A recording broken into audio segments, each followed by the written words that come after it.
Good evening and welcome to the virtual Marion Minor Cook Athenaeum. My name is Will Frankel, and I'm one of your 3 Athenaeum Fellows this year. Yesterday, U.S. House of Representatives impeachment managers revealed new footage of Capitol Police Officer Eugene Goodman on January 6th, redirecting Senator Mitt Romney away from a mob of insurrectionists, seemingly at the last second. Considering that the mob had been chanting, "Hang Mike Pence," whose loyalty to President Trump over the past 4 years has far exceeded that of Senator Romney, Officer Goodman's actions may have saved Romney from serious injury or worse.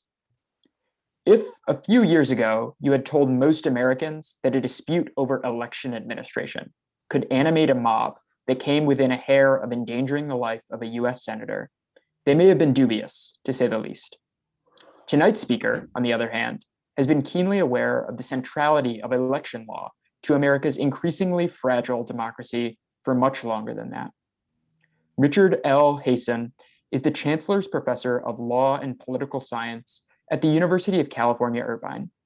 He's the author of the book Election Meltdown, Dirty Tricks, Distrust, and the Threat to American Democracy, which was presciently released in February of last year.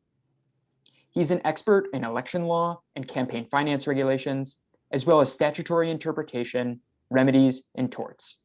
Previously, he has served as a clerk for the late Honorable David R. Thompson of the Ninth Circuit U.S. Court of Appeals, a civil appellate lawyer in private practice, and a founding co-editor of the quarterly peer-reviewed publication Election Law Journal. After his initial remarks, he'll be joined in conversation by Professor George Thomas, the Burnett C. Woolford Professor of American Political Institutions at Claremont McKenna College.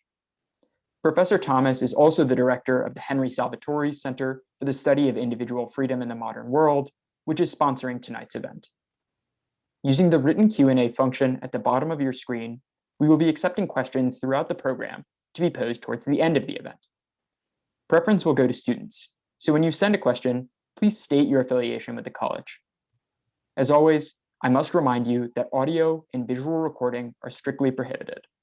And now, please join me in welcoming Richard L. Hasen to the Athenaeum. Thank you. It's good to be with all of you. I hope that everyone is hearing me okay, as I wish I could be with you in person, as I've been to your college many times in person in the past, and look forward to coming back again, hopefully sometime soon. I'm going to talk, I think, for maybe about 20 minutes or so before I turn it over for us to have more of a conversation. And I'm going to divide my remarks into 3 parts. First, I'm going to explain why I think we've seen an increasing mistrust in the fairness and legitimacy of American elections. That was a theme of my book that came out in 2020, in February of 2020, the day of the Iowa caucuses, which themselves were a little bit of an election meltdown. Then I'm going to talk about 2 features of the 2020 election, COVID and President Donald Trump's very unusual campaign that added new stresses to our election system and brought us close to the breaking point. And then I'm going to suggest 4 things that can be done to try to improve things so that we don't have another situation like we had in the last few months, which really put stresses on American democracy like we've not seen really, I think, since the United States Civil War. So first, why has American confidence in our elections been decreasing? Why is it that people's belief that we have fair elections and that we should have peaceful transitions of power have been seriously questioned?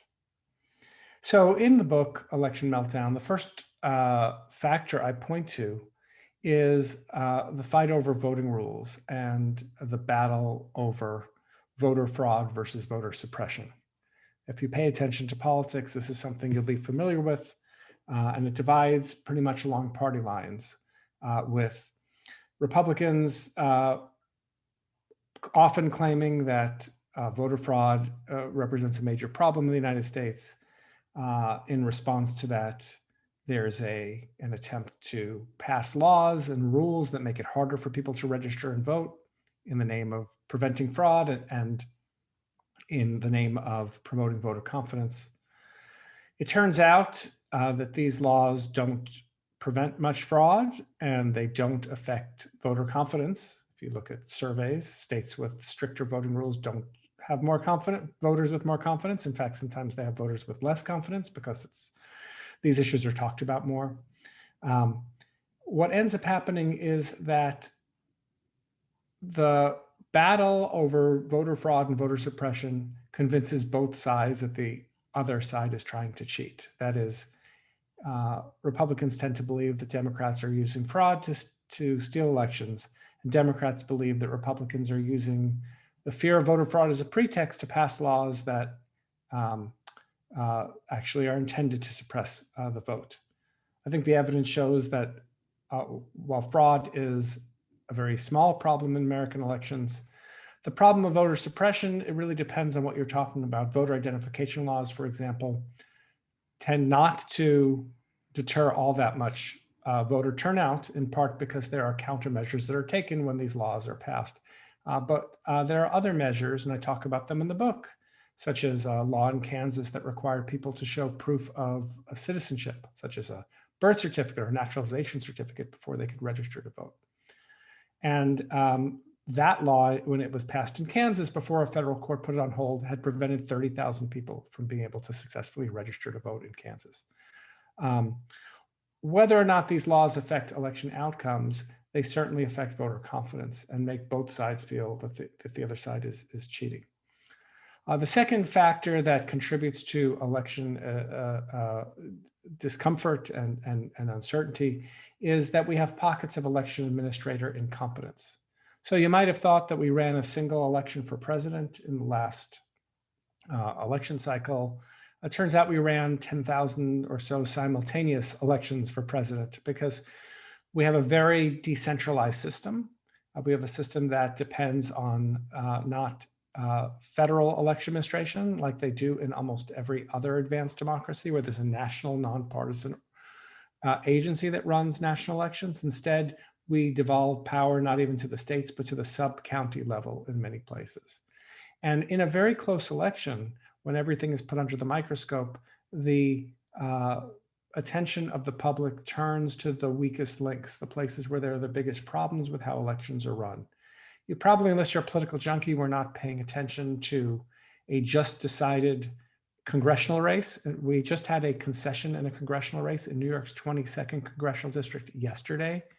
It was an election that not only saw the candidates separated by only 109 votes, but one in which New York's system of election administration was put under the microscope and it was found to be very wanting. In a very close election, there's a lot of attention on the places where things go wrong. And often it will be common to blame the other side, not only for incompetence, but for deliberately trying to change the results of the election. There's very little evidence of deliberate election official fraud in this country, but there is ample evidence of problems of competence. The third feature that I think undermines Americans' confidence in the fairness and integrity of our elections are what I call dirty tricks. You could think back to 2016 to the Russian government stealing emails from Democratic Party officials and leaking them at strategic times in the campaign, as well as probing voter registration databases in all 50 states and creating the sense that our election machinery was under attack, as well as the spreading of disinformation online, which is a topic that I've been very attuned to, as that's the topic of a book I'm working on right now called Cheap Speech that should be out in about a year. These dirty tricks undermine people's confidence by convincing them that the election is not being fairly conducted. We've had situations where there's been misinformation about when, where, and how people can vote. And in fact, just a few weeks ago, the Department of Justice indicted a person with a very large Twitter following in 2016 for trying to encourage African-American voters to vote by text rather than to vote in their normal precincts. You can't vote by text in the United States, and this was an attempt to suppress the vote. So we hear these stories, and I think this further undermines people's confidence in the process. And then the final topic, and this is one that I wrote about in February 2020, relying very heavily on Donald Trump, but things, of course, got much worse, is an increasingly incendiary rhetoric about rigged or stolen elections. Even though election administration in the United States is decentralized, and even though it has pockets of election administrator incompetence, our elections are run pretty well most of the time. And yet we've seen, not just from Donald Trump, but especially from Donald Trump, claims of elections being rigged or stolen, claims that do not stand up to the evidence, but claims that in an increasingly decentralized information environment, where people get their information from sources that tend to echo what they already believe, this creates a situation where many people believe that elections are regularly being stolen despite all the evidence to the contrary. And this, of course, brings us to the 2020 election and the two main features of the 2020 election, which I think exacerbated the four factors that I described in Election Meltdown as to why American confidence in elections has been decreasing. The first of the two features, and neither one should be a surprise to anyone who's been paying attention at all to our elections in the last year or so, is COVID. And COVID put tremendous stress on our election system. We had to shift to much more vote by mail. We set records in terms of the percentage of people that voted by mail, unsurprisingly, because in a situation where the health crisis caused people to engage in social distancing and where people are more reluctant to gather together, it's not surprising that in-person voting would go down. There were many fights over the rules for the election process under conditions of a pandemic, the idea that we might have to change the rules. And we saw a lot of litigation. In my book, Election Meltdown, I talk about how 2018 was a record year in terms of the amount of election litigation, lawsuits over how our elections are run. And there's no doubt that when I finish computing the numbers, 2020 will by far exceed the 2018 statistics for the most election litigation. Much of that litigation was COVID related. When a state or a local government made a change to an election rule to accommodate the pandemic, that led to challenges that the changes were somehow unfair or in violation of the law. And when a jurisdiction did not make changes despite the pandemic, that led to lawsuits. And these lawsuits tended to divide along the kind of similar dynamic that we've seen between the parties, where Democrats have pushed for looser voting rules in an effort to make it easier for people to register and vote, and Republicans, for the most part, have, in the name of election integrity, tried to make it harder for people to register and vote. And I had hoped that this dynamic would not have played out within the pandemic, but of course it did, and we just saw more of what we had already seen in terms of these kinds of fights. It was a Herculean effort to get the ramping up of the kind of mail-in balloting that we saw in the United States during the pandemic. It takes much longer to process absentee ballots or vote by mail ballots. When they come in, they have to be checked to make sure there are anti-fraud provisions. We have to make sure the person who mailed it in is the person who was sent the ballot. These ballots have to be processed, and this takes a lot of time. And that led to concerns about the other major factor of the 2020 election, which was Donald Trump. There's no way to talk about the 2020 election and the stresses on our election system without talking about the 45th president of the United States. We have not had any president or any presidential candidate of a major political party in American history, so far as I know, ever call into question repeatedly the fairness and integrity of the election process.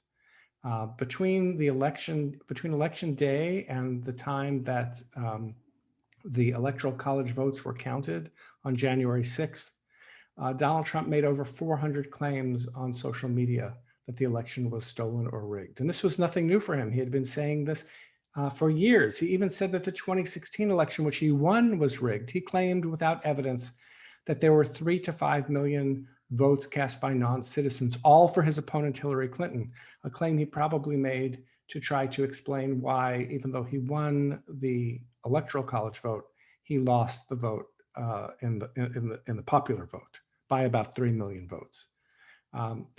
The kinds of claims that Donald Trump made about the election being stolen, many of them focused on vote by mail, even though there was no good evidence, and there still is no good evidence that there were anything more than a handful of cases in the United States during the 2020 election of fraud committed either through voting by mail or not. And in fact, the only cases that prosecutors have brought so far have been isolated cases of single voters who were supporting Trump and trying to cast a second ballot.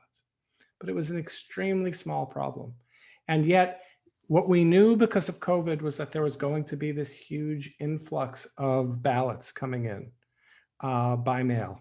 And we knew that it was going to take time to count those ballots. And we were worried. And I was actually a part of a committee that issued a report back in April that said, we're worried about this delay period because a period of uncertainty after the election as to who the winner is could leave room for someone to argue that they won the election even when they didn't. And what's worse, because Donald Trump had been consistently demeaning the value of voting by mail, and because Democrats tend to vote by mail later than Republicans, we knew we were going to see, and we did see, a division. Republicans were much more likely to vote in person, and those votes were being counted earlier in many states than Democrats who were more likely to vote by mail. And we saw what some have called the blue shift, where, for example, Donald Trump started on election night with about a 20% lead in Pennsylvania, only to see him lose the state by about 80,000 votes. And so during that period of time, we were concerned that Trump might try to declare victory prematurely. And we made a tremendous effort to work with the media companies and others to make sure they understood that the message that it's too early to call and that a slow count means a fair count. Despite all of this, and despite the fact that the media did do a good job in explaining this, there are now millions of people who believe that the election was stolen and that Joe Biden did not legitimately win the election. This has been thoroughly debunked by courts, by investigative journalists, by anyone who understands elections who've looked. There has been no credible evidence in any state that the election results are stolen or manipulated or rigged. And yet millions of people believe that. And of course, it culminated in the traumatic, horrible events of January 6th, 2020, when we had a storming of the Capitol as the Electoral College votes were being formally counted by Congress. And it appears as though the Vice President and the Speaker of the House and senators were within maybe seconds or minutes of being captured, perhaps kidnapped, perhaps killed. And this is, of course, the subject of the impeachment. But whether or not Donald Trump should be disqualified from ever serving in office again or not, there's no question that he was the one who set about the events. He is the one who convinced his millions of followers, thousands of whom showed up at the rally that he called on social media saying, this is going to be a wild time, come and protest. He's the one that, as Mike Pence was being ushered with his family into a secure location in the United States Senate, was tweeting about Pence not doing his duty. And I think he has done more damage to the integrity of the American confidence in the integrity of the election system than anyone else has in American history. Certainly, he's done much more damage than the Russians did in 2016. So finally, to the third part of my talk, and then I want to turn it over so we can have a conversation. What can we do about it? And let me briefly talk about four things that we can do. Number one, we need good and transparent election administration. So it's a necessary but not sufficient condition to people having confidence in the election process that we actually hold fair elections. If you don't hold fair elections, then there's so many things that you can point to and argue that elections are rigged or are stolen or are done in a way that we can't really tell who the winner is. Back in 2000, we had a disputed election, and it became clear that although there was no fraud, there were many problems with the machines that we used to count votes. They were very inaccurate. There were problems with having partisans in positions to run key parts of the election process. We fixed the machines for the most part, although there's more work to be done there, but the partisanship remains. And of course, the partisanship got worse this time around, where you had the president calling the Secretary of State of Georgia and trying to pressure him to manufacture votes to flip the results in Georgia, or pressuring members of the county and state canvassing boards in Wayne County, Michigan, and in the state of Michigan to try to not accept the election results for Biden. We need good, transparent election rules. We need to know what the rules are. We need to have less discretion in that process. And there needs to be transparency along the way so people can understand how we go from people marking their choices on the ballots to actually knowing who the winner is. The second thing we need to do is we need to have federal election reforms. There's too much variety in the states.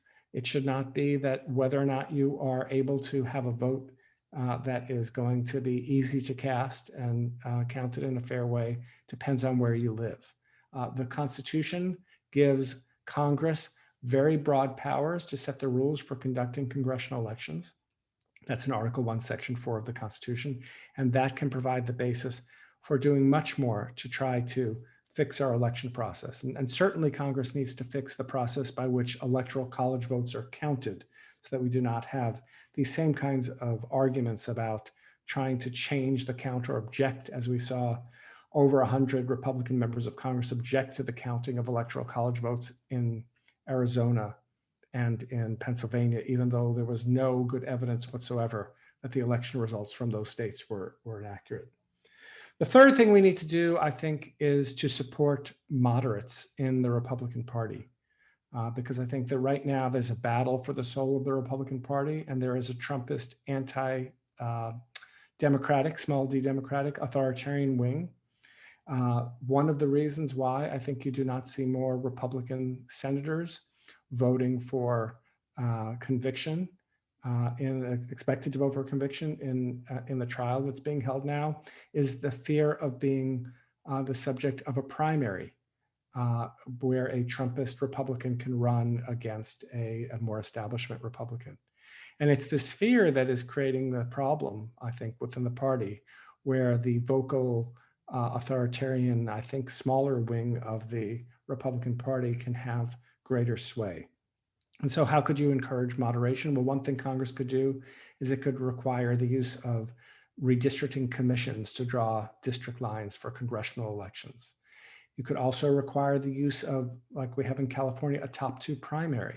That's the kind of primary where the top two vote getters go on to the general election, and where a moderate Republican would not have to worry about a Trumpist candidate knocking them out at the primary level. That's part of the reason that Lisa Murkowski is able to do what she wants to do, because Alaska has adopted something like this.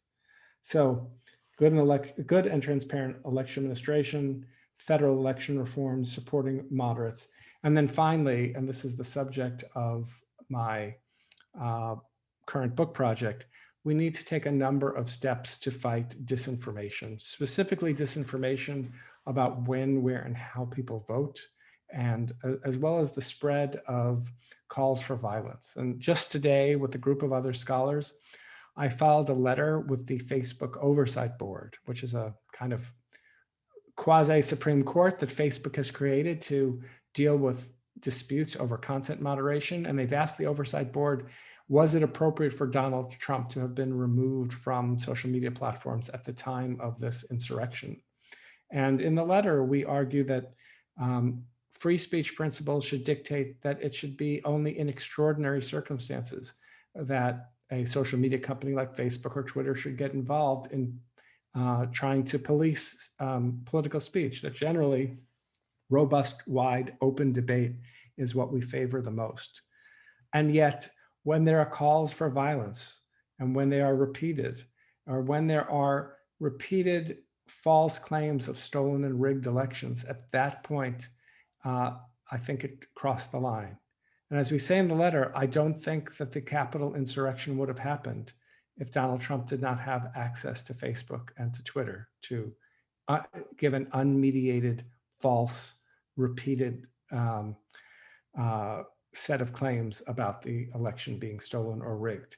And I think that had Facebook and Twitter not shut Donald Trump down, there could have been further violence and further insurrections. Now, it's really tough to say exactly where that line should be drawn generally, but I think we're right now kind of in the fog of war. We're in the middle of this very tumultuous period. But wherever you draw the line, it seems pretty clear to me that Trump's conduct was on the wrong side of that line. And that if we're going to have the social media companies act responsibly, and we're going to prevent the spread of viral disinformation that can do real social harm, there's no better case for it than the kind of claims that we saw Donald Trump making during the 2020 election. And so I don't know what the future holds. I'm concerned about other forms of disinformation, including artificial intelligence driven deepfakes or other kinds of false information, which I think, even if they don't convince people about the specifics of what might be in a false video, they undermine people's faith that they can even rely on whatever legitimate information is out there. But we do have to think in the future about what we can do to ensure that our voters are able to get fair and accurate information about how our elections are run, and about whether or not we've conducted an election where the losers will accept the results. That is, after all, the hallmark of a democracy, that the losers will graciously accept defeat and reorganize and fight for another day. That's what a peaceful transition of power is. And we should not have to question whether we will have those in the future.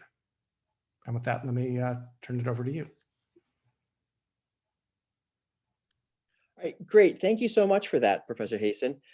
So I guess let me just start with one of the obvious questions. When we think about all the interesting reforms you propose, I suppose maybe I'd like you to go into a bit more specifics in a little bit. But the first question is, all right, given the levels of mistrust that you speak to, and that those actually seem to be increasing right now rather than decreasing, how realistic are the reforms? I mean, and where, I guess, really, how do you think Congress could approach it in ways where maybe they can break down reforms or focus on specifics? I mean, so what do you think is a realistic path forward where we could see some immediate achievements in either, securing voting rights or securing electoral reforms, which are, coincide often but aren't altogether on the same track?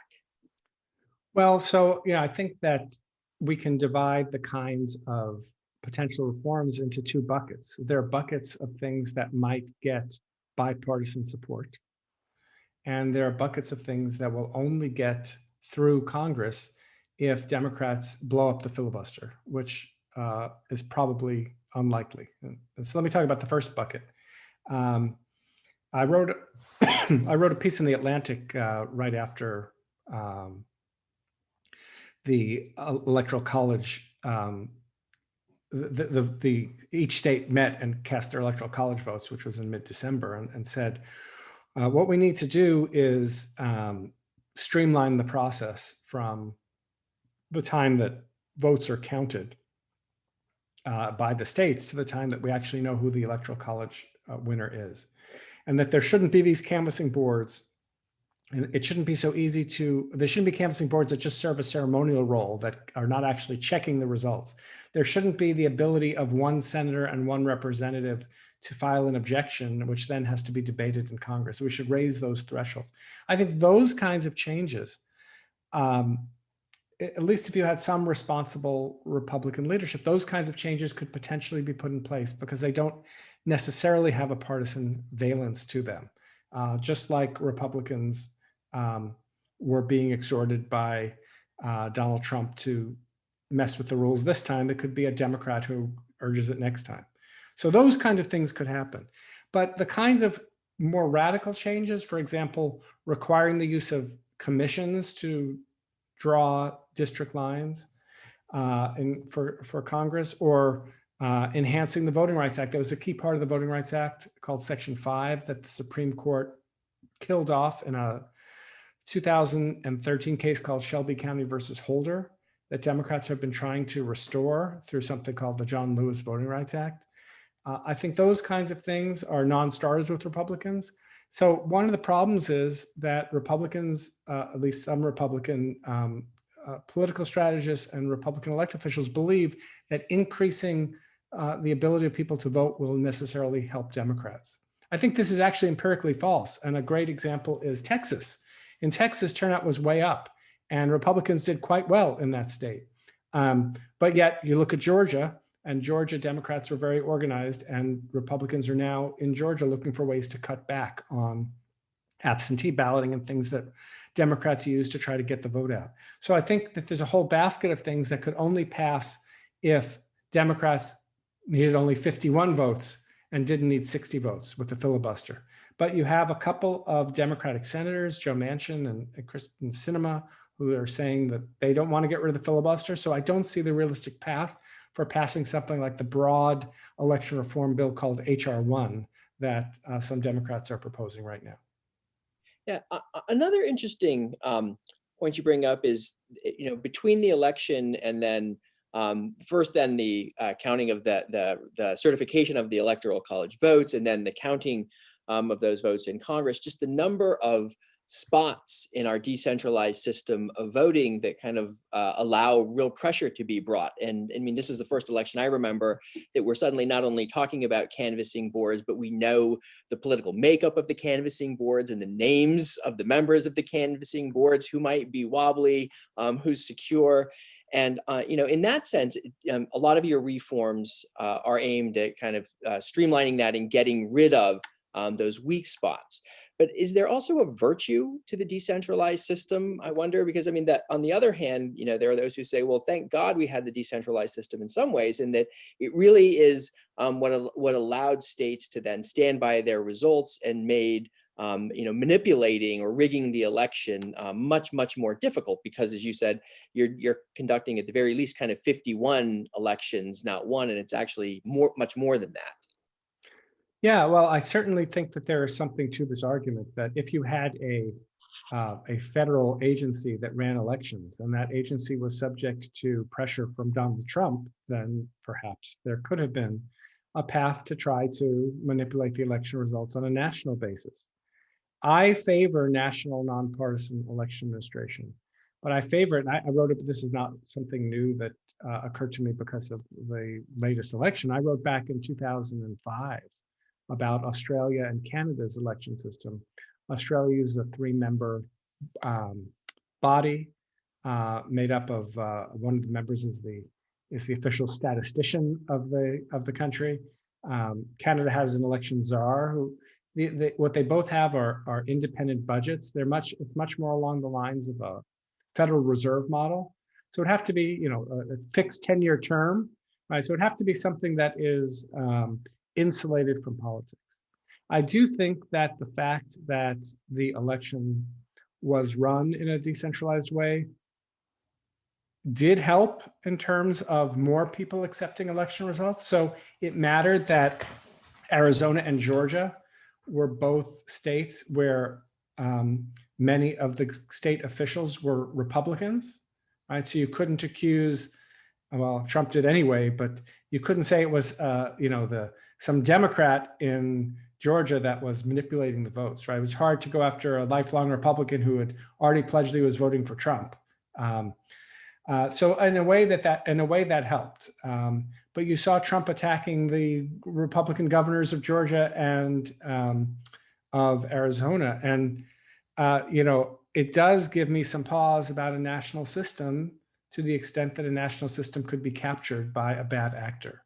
And so decentralization may have worked to our benefit this time. But just saying you have decentralization doesn't mean that the process within states worked particularly well. And so Michigan, with its canvassing board that had to do the ceremonial role, I remember watching the votes of the canvassing board on YouTube, and there were 25,000 people watching. And I thought, never in my life did I expect that 25,000 people would live stream a canvassing board count, which is like, worse than watching the city council meeting at your kind of most boring level. And yet we cared about this because we knew that Trump was going after all these pressure points, looking for ways to try to overturn votes. I mean, it was really just astounding what we learned.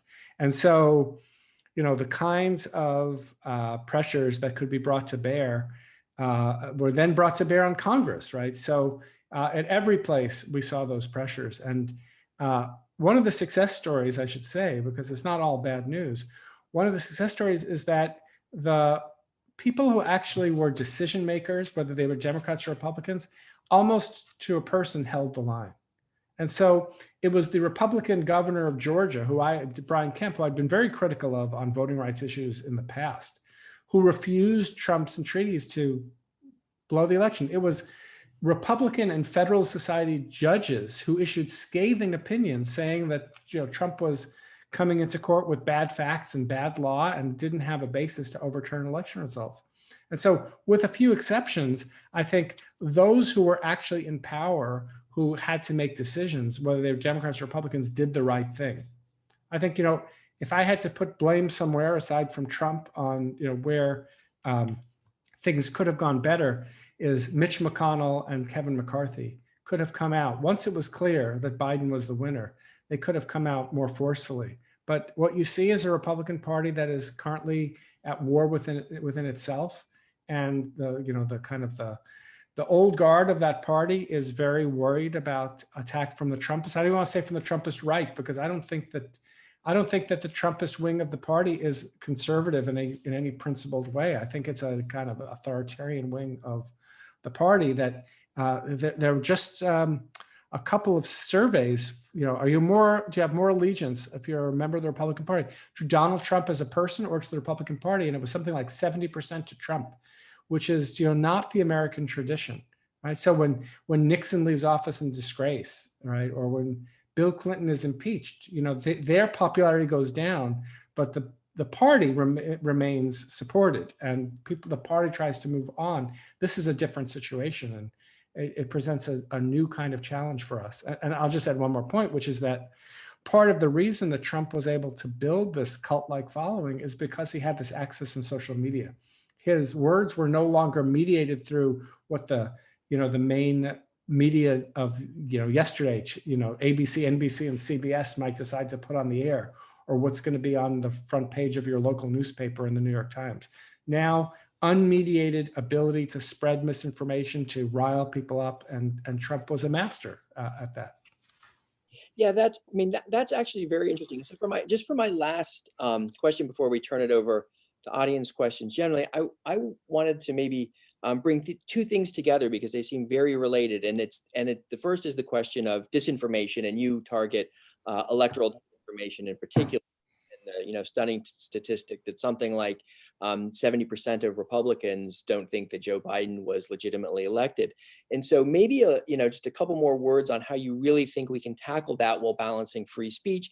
But that very much seems related to this question of political parties. And this is something that legal academics and political scientists have long known, that in fact, the more we've democratized the choosing of party candidates, the worse in some ways we've gotten, that the open primary system has not been particularly good for democracy as a whole. And yet, so there's this great irony that, we in some ways want to limit the primary involvement and the like, or look for ways where we can drive the parties to have much more moderate candidates that are actually more reflective of probably the overall party population and certainly the overall American population. But so, what are some of the other ways you think you can, reform the parties so that they're actually getting more candidates that represent the broad middle in America? Because that seems to very much go along with the disinformation. And so maybe just a few more specifics about that before you take up questions from the audience. Yeah, I mean, well, one thing to say is that it's a little misleading when you see a statistic like 70% of Republicans believe that Biden lost in two ways. Number one, people self-select calling themselves Republicans, and many people right now who are disgusted with Donald Trump won't call themselves Republicans, even though they're going to vote for Republican candidates, non-Trumpist Republican candidates in the future. The other is that it's kind of performative, right? So when someone answers a survey and says, yeah, I don't believe Biden was legitimately elected, it's like, I remember when George Bush was president and liberals really didn't like him. And, they would say, not my president, they call him Resident Bush instead of President Bush, because we had that disputed 2000 election. And a lot of that calmed down after 9/11 and, the country kind of rallied around Bush. But before that, there were lots of controversy over Bush. So, I hope that some of it is performative and not really legitimate, that people don't think that it's stolen. And hopefully over time, things will change. But to your broader point about the parties, so I mentioned registering commissions, which would, like we have in California, which, they may not be perfect, but they tend not to produce the most extreme candidates. So registering reform is a possibility. More nonpartisan primaries, like the top two that we have in California, which at least give a fighting chance to moderates to be able to win elections, although the empirical evidence so far in California has not been that they produced many more moderates. Something that one of my colleagues, Rick Pildes, has focused a lot on is fundraising, right? So if you are, let's take Matt Gaetz, or you're Katie Porter down in Orange County, my former UCI colleague, she used to be on the faculty. When you develop a national reputation as a kind of, or AOC, as a kind of a political star, you're able to raise your own money. You don't need to worry about the party. So you don't care what Nancy Pelosi or Mitch McConnell or Kevin McCarthy is going to tell you, or Chuck Schumer. You can be your own person. One of the reasons that Chuck Schumer is moving to the left is he's worried about being primaried by AOC in New York for the Democratic nomination for Senator. And so we've democratized fundraising as well. So and technology has helped this. Right now, you see somebody do something you like on TV or on some tweet or on whatever social media platform you're using, push a button, give them $5, right? It's so easy to do that. And what sells is being kind of the most extreme and the most outspoken. And so, you could imagine an alternative system that gives political parties the ability to dole out funds better, strengthen the parties. Maybe we need to think about changing some of those rules. But then I worry because, take the Republican Party right now, Donald Trump was able to essentially remake the RNC and the state political parties to be filled with his cronies. So it's not clear that once that happens, that would support moderation. There are much more radical things we could talk about. We could move to proportional representation. We could, and people are talking about that. We could use more ranked choice voting. There's lots of ways we could try to change our elections. It's just hard to see what the incentive would be to get bipartisan buy-in to do that. And there's only so much that Democrats are going to be able to cram through before we get to the midterm elections, and who knows who's going to be in charge in 2 years. Great, thank you so much for that. So we'll turn it over to the Ath Fellows now. Thank you so much for both of you guys for that conversation. The first question is from a student, and they're asking, should elections be federally run? So I think that goes back to the earlier point I made a few minutes ago, that they only make sense to be federally run if we could have true nonpartisan administration of our elections, where those running the elections are insulated from political pressure. That may be hard to do. But I think one thing which I did not talk about, which I think we could have much more of, are federal standards. Right? So we could say, for example, that every state has to offer 2 weeks of early voting, whether that's in-person voting or voting by mail or some combination. We could say that states can only use voting machines in congressional elections that meet a certain standard, that there have to be certain rules for recounting votes. And this is a lot that could be done short of actually having the federal government take over elections, that would impose a floor that I think would help a lot in terms of elections being run better. And as I said at the beginning, transparency is really important. So you could have the federal government impose transparency rules, that certain information has to be made public as votes are being counted after they've been cast. And so everyone understands what the timetable is, how it's done, and how challenges are going to be handled. Can we trust that a federal agency, such as the one you propose for election administration, could remain meaningfully independent from presidential control in light of the Supreme Court's turn towards unitary executive theory, including the court's decision to reduce the independence of the Consumer Financial Protection Bureau? Yeah, so that's a great question. So I think that probably to have the real independence that I would want for a federal body that would run elections, we need a constitutional amendment. Constitutional amendment would set up this agency as independent.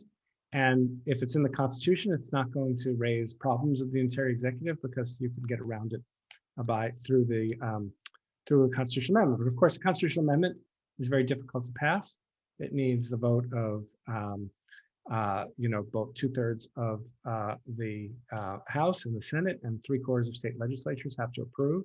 So it wouldn't be easy, but that would solve the problem.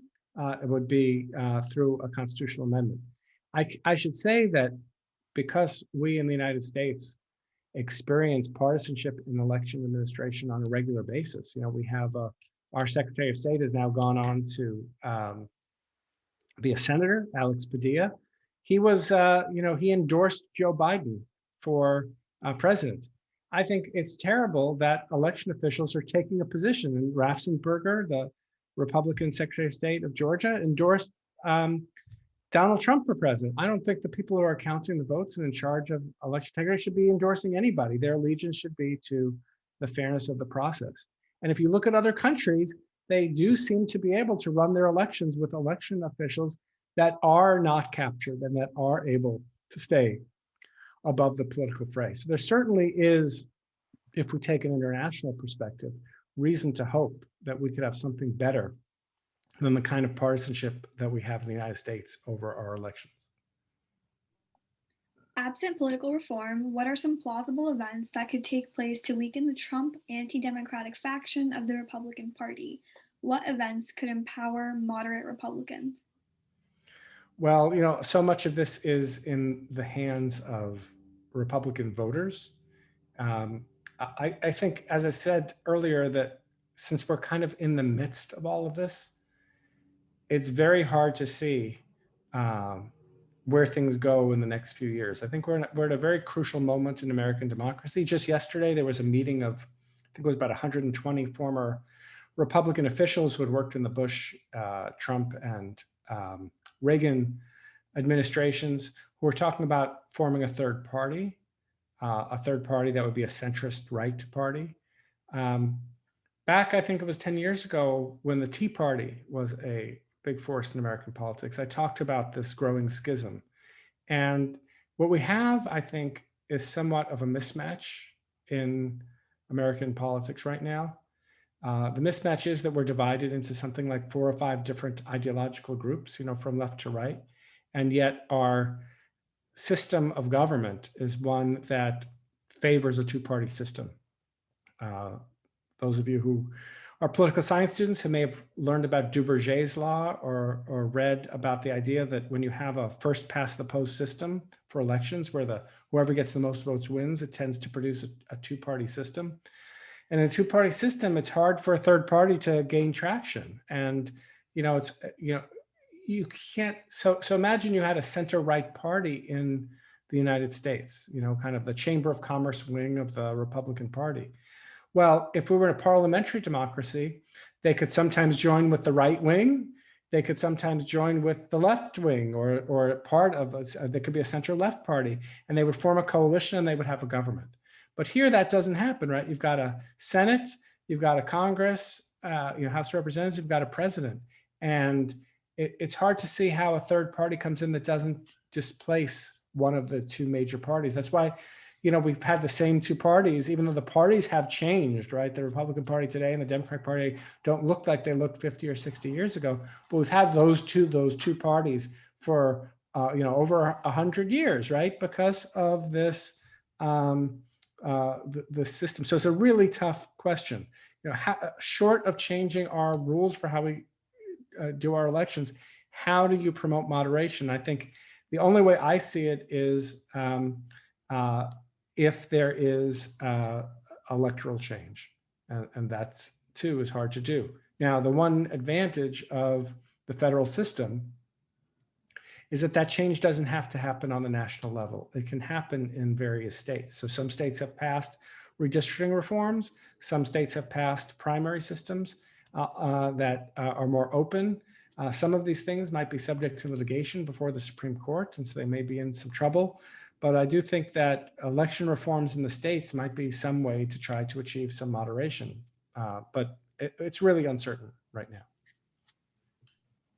This next question comes in from a student who asks, social media regulations seem like one possible bipartisan legislative path for Congress. Seeing how Democrats and Republicans both view the problem of big tech differently, what paths do you see for regulation in this current environment? And in an ideal world, what reforms to combat disinformation would you propose? And what controls do you wish Congress could exert on those companies? So that's the subject of the book that I'm working on now. I'm not someone who believes that we should have something like the fairness doctrine, which used to apply to television and radio, or rights of replies, where you have to kind of give equal time to candidates. That was all premised on the idea that we had scarcity in our media spectrum. There are only so many TV stations you could have. And today with the internet, kind of infinite number of stations or channels for speech, we don't have that. I also wouldn't trust a federal government. Imagine if Donald Trump had the authority to declare what was fake news. He could outlaw CNN, right? So, I don't think that is the right way to go. I also don't think that changing Section 230, which has been proposed, which gives kind of a shield from liability to social media companies for material that appears on those sites. I don't think that would really help very much. It certainly wouldn't help in the way that Trump wants, because I think it would cause there to be more content moderation and more removal of Trumpist voices from social media. So what can be done? So I'll just name a few things. One thing that could be done would be laws that prohibit false speech about when, where, and how people vote. I think that kind of information could be the subject of a law that would be constitutional under the First Amendment. But that wouldn't stop a lot of disinformation. That wouldn't stop Trump from saying the election's going to be rigged or something like that. I think another thing that Congress could do is it could ban the micro-targeting of political ads. So one of the things that we saw was that through social media data mining, you can target ads with different messages that go to very small populations, very pinpointed, and try to manipulate those voters. So I think we might say, if you're going to try to influence voters in California's 33rd congressional district, you've got to send the messages to all the voters on the platform from that district. That could maybe tend towards more moderation. But I think a lot of what has to be done is something that would be done not through law, but through social pressure. Social pressure on the social media companies, and that's what we're seeing now. I think it was pressure on the social media companies that ultimately caused both Twitter and Facebook to deplatform Donald Trump when we were, having this insurrection on January 6th. As I said, I think that was the right decision. If it turns out that these groups are not subject to, that these companies are not subject to social pressure, then I think we have to think about one other kind of law, which is antitrust law. And maybe it is these companies don't have enough political competition. We need, more political competition. We need more economic competition so that none of these platforms will become too powerful. And then finally, I think we need subsidies on the private side as opposed to the law side. We need subsidies for journalism. We need ways in which journalists are given the the financial ability to continue to do what they are doing, which is do a truth-telling and education function and investigative function, which is so important for society and so important for democracy. In Australia, they're talking about taxing the social media companies to pay for the production of journalism. I don't know if that would fly in the United States. And I don't know that it's great to rely upon the Jeff Bezoses of the world to decide that they're going to support this. But I do think that we need to look for ways to encourage journalism, especially local journalism, and give voters and readers and viewers the tools to tell the difference between those engaged in bona fide journalism and those who are trying to manipulate their opinion through false speech. Do you think the Electoral College should be abolished? Well, what I think and what's going to happen are two very different things. I think the Electoral College is not in line with the way we traditionally, or I would say traditionally, the way we think about fair elections today in the United States. Same thing with the United States Senate. Those are two institutions that do not abide by the one person, one vote rule. So I don't think that the Electoral College is a particularly fair way to conduct an election. I think every voter should have equal voting power in the United States. But I do not see a realistic path in the near future to overturn the Electoral College. The main way to overturn the Electoral College would be through a constitutional amendment. Constitutional amendment, again, requires supermajority in the House and the Senate, requires 3/4 of the states. Why would a state like Michigan or a state like Pennsylvania, or pick your swing state, Florida, why would they want to go along with an electoral college system that might take away the power that that state has and all of the benefits that they get from being a swing state? And so it's really hard to see that kind of reform. There are other means to try and make an end run around the Electoral College. There's something called the National Popular Vote. I'm very concerned about that breaking down. Basically, the way this would work is people who or states that make up a majority of the Electoral College votes, if those states opt in, then those states would pledge to vote for whoever wins the national popular vote, whoever gets more votes overall for president. The problem is that the Constitution gives each state legislature the power to choose the rules for choosing electors. And you can imagine a state trying to pull out just before the election and not agree to do that if it looks like that state is, say, the crucial one, and the results might differ depending upon what that state decides to do. The National Popular Vote Compact says that states can't do it in the last 6 months before an election, but I'm skeptical that a Supreme Court would stop a state from being able to do that when the Constitution gives state legislatures such broad powers over choosing presidential electors. So while I'm not a fan of the Electoral College, I don't expect that in my lifetime we're going to see it disappear. Thank you so much. Before we close out, we want to give you the opportunity to share any concluding remarks. Well, I would just say that I'll go back to this point again, that we're in the midst of a very hot moment in American politics, in American society, and things look scary right now. But that, we're at a moment in time, and the American people have gotten through crises before. They've gotten through, we've got through a civil war. We've gone through the fundamental changes that came with the civil rights movement. And I certainly hope, and I know that there are many people working towards trying to help bring our democracy back to where it's been and to assure that all people will have the chance to cast a fair vote that will be accurately counted with results that will be accepted by the American public going forward. On behalf of Claremont McKenna College and the Athenaeum, thank you all for joining us tonight. A special thanks to Professor Hasen and Thomas, and to all of those who sent in their questions. Don't forget to join us for our next virtual Ath event, which will be Tuesday, February 16th at 5 p.m. Pacific. Eli Saslow of the Washington Post will join us to discuss the rise of white nationalism in America and one man's journey out of that movement. See you all then.